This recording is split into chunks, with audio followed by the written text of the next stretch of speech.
Hello फूल वाला tuitions के इस बेहतरीन सेशन में आप सभी का स्वागत है। आज हम एक बहुत ही शानदार टॉपिक पर डीप डाइव करने वाले हैं। क्लास 9 इंग्लिश का चैप्टर 3 विंड्स ऑफ चेंज।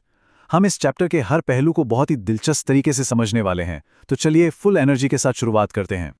अच्छा, एक बात बताइए, क्या एक साधारण सा हाथ का पंखा हमारी विरासत, हमारा हेरिटेज हो सकता है? अक्सर हम गर्मी लगने पर किसी भी कॉपी, किताब या मैगजीन से हवा करने लगते हैं, है ना? लेकिन क्या कभी सोचा है कि जिस हाथ के पंखे को हम इतना मामूली समझते हैं, वो असल में इंडियन हिस्ट्री और बेहतरीन क्राफ्ट्समैनशिप का एक बहुत ही कीमती हिस्सा है? आज हम इसी खूबसूरत सफर पर चलने वाले हैं। तो आज के सेशन का रोड मैप कुछ इस तरह है। सबसे पहले हम ओरिजिन एंड रॉयल हिस्ट्री को समझेंगे, फिर फैंस अक्रॉस इंडियन स्टेट्स देखेंगे, इसके बाद मॉडर्न टेक वर्सेस ट्रेडिशन की बात होगी और आखिर में देखेंगे प्रिजर्विंग आवर हेरिटेज। चलिए सेक्शन 1 से शुरू करते हैं, origin and royal history from feathers to kings. अब जरा अपनी आंखों के सामने खूबसूरत सा प्राचीन भारतीय महल इमेजिन कीजिए, एकदम रॉयल वाइब। यहीं से ये पूरी कहानी शुरू होती है। हमारी वोकैबुलरी का सबसे जरूरी शब्द पंखा असल में पंख से आया है, जिसका मतलब होता है किसी भी पक्षी का पर या फेदर। चैप्टर में एक और इंपॉर्टेंट वर्ड है पंखी। पंखी का मतलब है एक छोटा सा पंखों वाला फैन, जिसे पुराने जमाने में इस्तेमाल किया जाता था। तो बेस एकदम क्लियर है ना, पंख से बना पंखा। आपको जानकर शायद हैरानी होगी कि पंखे का यह सफर कोई 100-200 साल पुराना नहीं है। दूसरी सदी, जी हां, 2nd सेंचुरी सीई में अजंता की मशहूर बौद्ध गुफाओं की पेंटिंग्स में इन पंखी के सबूत मिलते हैं। वहां से थोड़ा और आगे बढ़ें तो प्राचीन काल में मंदिरों में भगवान को हवा करने के लिए इनका इस्तेमाल शुरू हुआ, और फिर देखते ही देखते ये राज दरबारों की शान बन गए, जहां राजा महाराजाओं को हवा करने के लिए इनका इस्तेमाल किया जाने लगा। अब जो बात लिटरली सबसे ज्यादा इंटरेस्टिंग है वो ये कि राज दरबारों में इन पंखों का साइज बहुत अलग अलग होता था। कुछ पंखे इतने छोटे होते थे कि उनका साइज सिर्फ 2 इंच होता था, और दूसरी तरफ कुछ इतने विशाल होते थे कि उन्हें हिलाने के लिए इंसान को अपने पूरे हाथ की ताकत लगानी पड़ती थी। मतलब सोचिए, एक पंखा जिसे चलाने के लिए आपको अपनी पूरी बांह फैलानी पड़े। अब आगे बढ़ते हैं सेक्शन 2 की तरफ, fans across Indian states, the artisan Mela. चलिए अब पूरे भारत की एक कलरफुल सैर करते हैं। मान लीजिए हम एक बड़े से हैंडीक्राफ्ट मेले में घूम रहे हैं।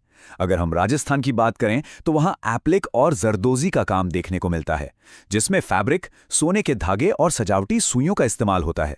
फिर आते हैं गुजरात, जहां प्योर कॉटन, शीशे और रंग बिरंगे मोतियों से एकदम एलिगेंट पंखे बनते हैं। बंगाल में ताल पात्र पंखे बहुत ही नाजुक होते हैं, जो शोला घास और ताड़ के पत्तों से बनते हैं। और हाँ, उत्तर प्रदेश के पहाड़ हैंड फैन भी बहुत फेमस हैं, जिनमें सोना चांदी की जरी, सिल्क और सैटिन की खूबसूरत झालरें लगी होती हैं। इस पूरी डाइवर्सिटी को समझने के साथ साथ हमें इन 2 खास इंग्लिश वर्ड्स को भी समझना होगा। पहला है इंडिजिनियस। इसका मतलब है कोई चीज जो बिल्कुल वहीं की हो जहां वो पैदा हुई हो, यानी एकदम लोकल। जैसे गुजरात का पंखे बनाने का अपना इंडिजिनस तरीका है। दूसरा शब्द है इंडस्ट्रियस, जिसका सीधा सा मतलब है बहुत ज्यादा मेहनत करने वाला या हार्ड वर्किंग। ये शब्द गुजरात की उन मेहनती महिलाओं के लिए एकदम फिट बैठता है, जो दिन रात घर बैठकर इन हैंडीक्राफ्ट्स पर काम करती हैं। अब आते हैं सेक्शन 3 पर, modern tech versus tradition, the winds are changing. अब जरा वापस प्रेजेंट में आ जाइए। अपने आसपास एक मॉडर्न क्लासरूम को इमेजिन कीजिए, जिसमें ठंडी हवा के लिए मस्त एसी चल रहा है। प्राचीन समय में पंखे का सीधा इस्तेमाल पर्सनल कूलिंग, राज दरबारों या मंदिरों में होता था।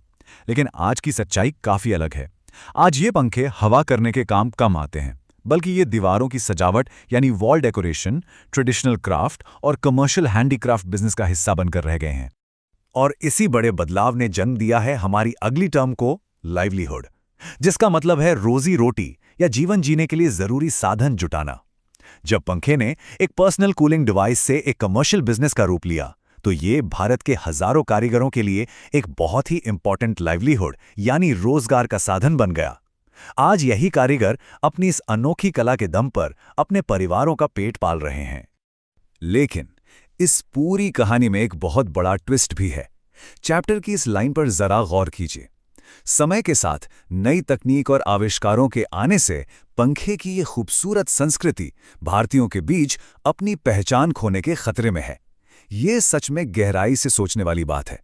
हमारे घरों के जो इलेक्ट्रिक पंखे और एसी जैसी टेक्नोलॉजीज है ना, वो इस पुरानी और पारंपरिक कला को धीरे धीरे खत्म कर रही है। इस खतरे को और अच्छे से समझने के लिए इन दो शब्दों पर ध्यान देते हैं। इनोवेटिव का मतलब होता है किसी चीज को करने का बिल्कुल नया और ओरिजिनल तरीका। जैसे आज की हमारी ये नई टेक्नोलॉजी बहुत इनोवेटिव है, लेकिन ये इनोवेशन जिस चीज को सबसे ज्यादा नुकसान पहुंचा रहा है वो है एंटीक्विटी, जिसका मतलब है प्राचीन काल या हमारी पुरानी चीजें।